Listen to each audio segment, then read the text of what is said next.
Has slavery come to an end? Has the kidnapping of people stopped? We all know that slavery used to exist all over the globe, from America to the ends of Africa, and we claim that it has ended. However, how true is this statement that people blurt out of pride?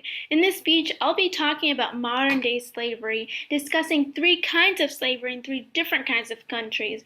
Slavery that has existed after the universal abolishment and that has managed to exist till today. Let's recall that Haiti was the first country to end slavery in 1794 during the Haitian Revolution. That fact is widely known and hardly true. According to E. Benjamin Skinner, an award-winning author, journalist, and the author of the book called A Crime So Monstrous, Face to Face with Modern-Day Slavery, Skinner talks about modern-day slavery in Haiti after visiting the country. He says that the slaves there are young children who are given away to wealthy families by their parents, who are fooled into thinking that their children will be educated by those wealthy families in return for their labor. However, that's not true. Those children are tortured, starved, and abused, and after they grow a little older, they're thrown away into the streets because they become a little rebellious for the owners to take control. After that child's life is thrown away, a new young one is replaced, and this cycle repeats. However, child slavery is not the only slavery going on in this world. Another kind of slavery is forced labor. In 2013 in Pakistan, it was estimated that 3 to 8 million Pakistanis worked like slaves and did labor. One example of Pakistani slavery in Pakistan slavery is the Pakistanis who work on kilns and make bricks. The workers live like slaves and have to make 1,000 bricks a day. How does this start? This goes as follows. First, the people can't find work in the city, so they get a loan from kiln owners or the people who own that business. Second, the people are poor and desperate, so they sign a contract and don't know the contract they're agreeing to.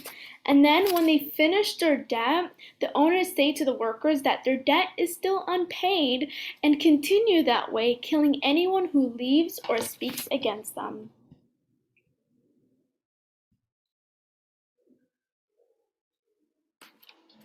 However, forced labor is only one of the many kinds of slavery going on in this modern world. My last and final kind of slavery is sex trafficking, a very well-known slavery, and I'm sure everyone is familiar with.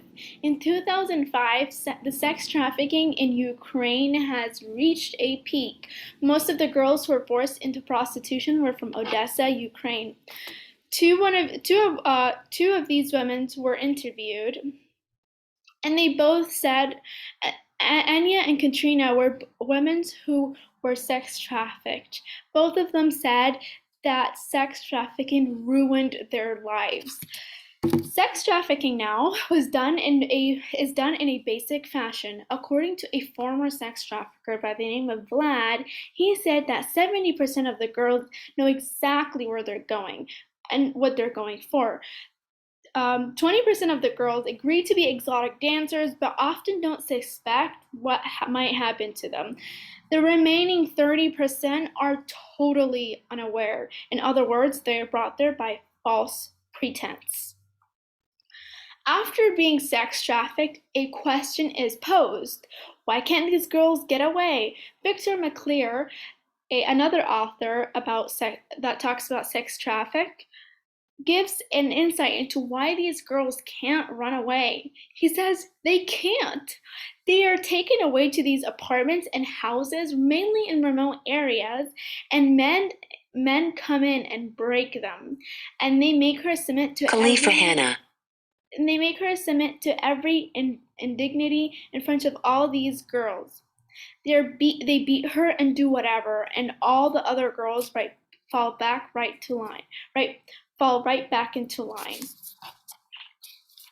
These three kind of slavery has been around for quite a long time, and it still grows in the world. Even though slavery in the 17th, 18th, 15th century has ended, modern day slavery is still around, waiting for it also to be abolished.